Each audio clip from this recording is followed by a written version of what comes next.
Hello दोस्तों, स्वागत है फिर से एक नई वीडियो में। दोस्तों आज हम सीखने वाले हैं मॉडल वर्ब कैन का यूज़। तो कैन का जो हिंदी अर्थ होता है वो सकना होता है। अगर कैन का यूज़ करना आप नहीं जानते हैं तो आपको स्पोकन इंग्लिश में या फिर ग्रामर में बहुत सारी दिक्कतों का सामना करना पड़ सकता है। तो यहाँ पे हम बताने वाले हैं आपको कि कैन का यूज़ हम कैसे करेंगे। तो यहाँ पे जो कैन का यूज़ होता है वो प्रेजेंट टेंस में होता है और इसका देखिए सकता है, सकती है, सकते हैं हिंदी वाले जो सेंटेंस होते हैं उसमें आता है, या फिर लूँगा, लूँगी, लूँगे, है ना। जैसे मैं अंग्रेजी में बात कर लूँगा या मैं अंग्रेजी में बात कर सकता हूँ, ठीक है, इस तरह से आता है। तो आज हम सीखेंगे कि किस प्रकार से हम कैन का यूज़ कर सकते हैं। तो पहला यहाँ पे हमने लिखा हुआ है एबिलिटी अगर शो हो रही है यानी कि क्षमता, एबिलिटी का मतलब योग्यता या फिर क्षमता अगर शो हो रहा है तो वहाँ पे हम कैन का यूज़ करेंगे। जैसे यहाँ पे हमने लिखा हुआ है expressing what someone is able to do. अगर एबल टू डू मतलब क्या करने में समर्थ है, तो यहाँ पे मैंने एग्जाम्पल लिखा हुआ है। एग्जाम्पल का स्ट्रक्चर देख लीजिए। यहाँ पे पहले सब्जेक्ट है, उसके बाद कैन है, फिर वर्ब की फर्स्ट फॉर्म, फिर ऑब्जेक्ट। तो इस प्रकार से हमको क्या करना है, स्ट्रक्चर का यूज़ करके सेंटेंस को बनाना है। तो यहाँ पे मैंने लिख दिया है वह अंग्रेजी में बात कर सकता है, या वह कह सकते हैं कि वह अंग्रेजी में बात कर लेगा। इस तरह से भी अगर सेंटेंस आता है तो आपको कैन का यूज़ करना है।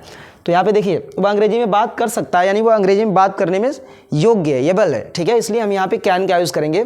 He can talk in English, इस प्रकार से ये बन जाएगा। अगला जो सेंटेंस हमारा है वे नदी में तैर सकते हैं। तो क्या यहाँ पे है, they can swim in the river, यानी वे नदी में तैर सकते हैं, यानी तैरने में एबल हैं। तो इसलिए हमने यहाँ पे कैन का यूज़ करेंगे, they can swim in the river. अगला जो सेंटेंस है, मैं इस बक्से को उठा सकता हूँ। तो क्या है, मतलब मैं उस बक्से को उठाने में एबल हूँ, इसलिए यहाँ पे कैन का यूज़ होगा, I can lift this box. तो इस प्रकार से हम कैन का यूज़ करेंगे एबिलिटी को शो करने के लिए। चलिए अगला हम देखते हैं कि कैन का यूज़ किस लिए होता है। तो यहाँ पे देखिए दूसरा जो कैन का यूज़ होता है वो परमिशन के लिए होता है। Asking for or giving permission, मतलब परमिशन मांगने के लिए या परमिशन देने के लिए हम कैन का यूज़ करते हैं। तो यहाँ पे मैंने एग्जाम्पल लिखा हुआ है, और लेकिन परमिशन देने या लेने के लिए तो होता है, लेकिन इनफॉर्मल रूप में होता है, फॉर्मल रूप में नहीं होता है।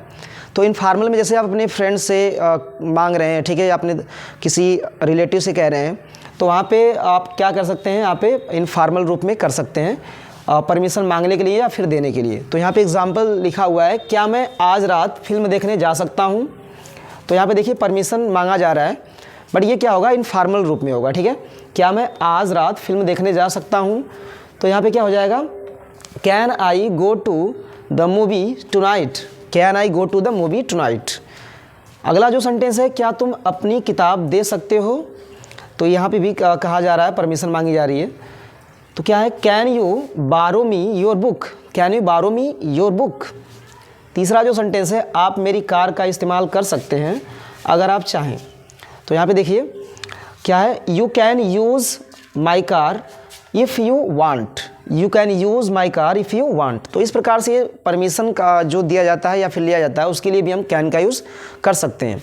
चलिए अगला देखते हैं, अगला हम कैन का यूज़ किसके लिए करेंगे। तो अगला जो कैन का यूज़ होता है वो होता है पॉसिबिलिटीज़ को शो करने के लिए। यहाँ पे देखिए describing something that is possible, यानी कि जो कुछ चीज़ों को, उस चीज़ों को बताना जो क्या हो, पॉसिबल हो। लेकिन इसमें इनफॉर्मल रूप में, जैसे कैन का जहाँ पे भी यूज़ होता है वो इनफॉर्मल तरीके से होता है, फॉर्मल तरीके से नहीं, ठीक है। फॉर्मल तरीके से अगर हमको बताना होगा तो हम किसका यूज़ करेंगे, पॉसिबिलिटी के लिए ज़्यादा माइट का यूज़ होता है, ठीक है। तो यहाँ पे जितना भी यूज़ होगा कैन का वो इनफॉर्मल तरीके से होगा। तो यहाँ पे देखिए पहला जो है, हमने यहाँ पे एग्जांपल लिखा हुआ है, आज बारिश हो सकती है। तो यानी कि पूरा पॉसिबिलिटी नहीं है, मतलब हम कह सकते हैं इनफॉर्मल तरीके से कह रहे हैं कि आज बारिश हो सकती है। तो यहाँ पे क्या है, it can rain today, it can rain today. तो इस प्रकार से इस सेंटेंस आपका बनेगा। अगला जो है सेंटेंस, उसे मीटिंग के लिए देर हो सकती है।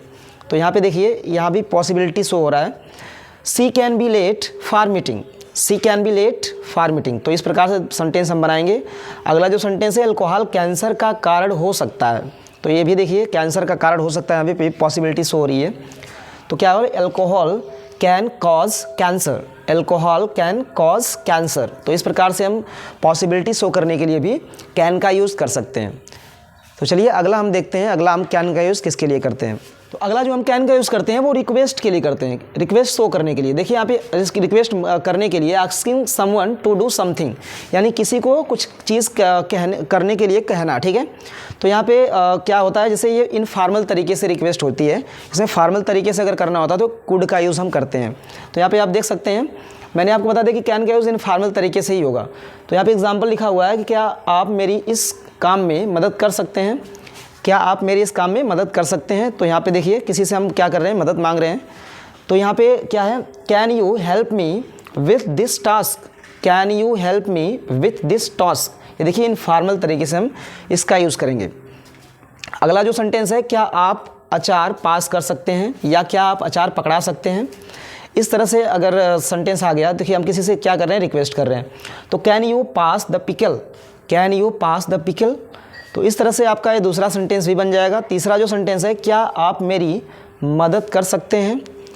तो ये कैसे बनेगा, देखिए यहाँ पे, can you help me please, can you help me please. तो ये इस तरह से बन जाएगा। तो अगला जो हम कैन का यूज़ करने वाले हैं वो देखते हैं वो किसके लिए होता है, ठीक है। तो चलिए आगे बढ़ते हैं। तो यहाँ पे देखिए कैन का अगला जो यूज़ हम करते हैं प्रोहिबिशन के लिए करते हैं। प्रोहिबिशन मतलब जहाँ पे कोई चीज़ आपको परमिट ना हो, कोई चीज़ अलाउड ना हो जहाँ पे आपको करने के लिए, तो उसके लिए हम कैन का यूज़ करते हैं। और देखिए यूज़ इन निगेटिव फॉर्म्स, तो ये यहाँ पे जो प्रोहिबिशन की बात आती है तो ये निगेटिव फॉर्म में यूज़ होता है, to indicate something that is not allowed. तो जब कोई चीज़ अलाउड नहीं होती है तो वहाँ पे हम क्या करते हैं, वहाँ पर भी कैन का यूज़ करते हैं, ठीक है। यानी कि जो चीज़ें, कोई चीज़ करने के लिए जो आपको अलाउड ना हो, कोई चीज़ या परमिट ना हो, तो वहाँ पे हम कैन का यूज़ करेंगे। तो यहाँ पे देखिए हमने लिखा हुआ है एग्जाम्पल, आप यहाँ धूम्रपान नहीं कर सकते हैं, यानी कि आप ये धूम्रपान करने का स्थान नहीं है, ऐसे भी कह सकते हैं कि यहाँ पे परमिट नहीं है धूम्रपान करना।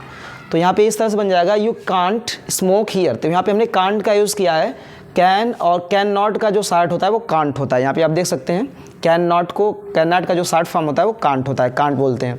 You can't smoke here. दूसरा जो यहाँ पे एग्जाम्पल दिया गया है, तुम पार्टी में नहीं जा सकते हो, यानी तुम्हें अलाउ नहीं है पार्टी में जाना। तो यहाँ पे क्या है, you can't go to the party, you can't go to the party. इस प्रकार से हम बना देंगे। अगला जो तीसरा यहाँ पे हमने एग्जाम्पल लिखा हुआ है, तुम यहाँ फुटबॉल नहीं खेल सकते हो, यानी तुम्हारे लिए यहाँ पे अलाउड नहीं है फुटबॉल खेलना, तुम्हें परमिट नहीं है यहाँ पे फुटबॉल खेलना। तो इस प्रकार से कह सकते हैं, तुम यहाँ फुटबॉल नहीं खेल सकते हो, you can't play football here, you can't play football here. तो इस प्रकार से हम कैन का यूज़ करके तमाम प्रकार के जो हमने बताया आपको, उस प्रकार से आप बना सकते हैं। तो अगर ये वीडियो अच्छी लगी हो तो लाइक करें और ज़्यादा से ज़्यादा शेयर करें। चैनल पर नए तो चैनल को सब्सक्राइब करें। मिलते हैं नेक्स्ट वीडियो में, तब तक के लिए जय हिंद।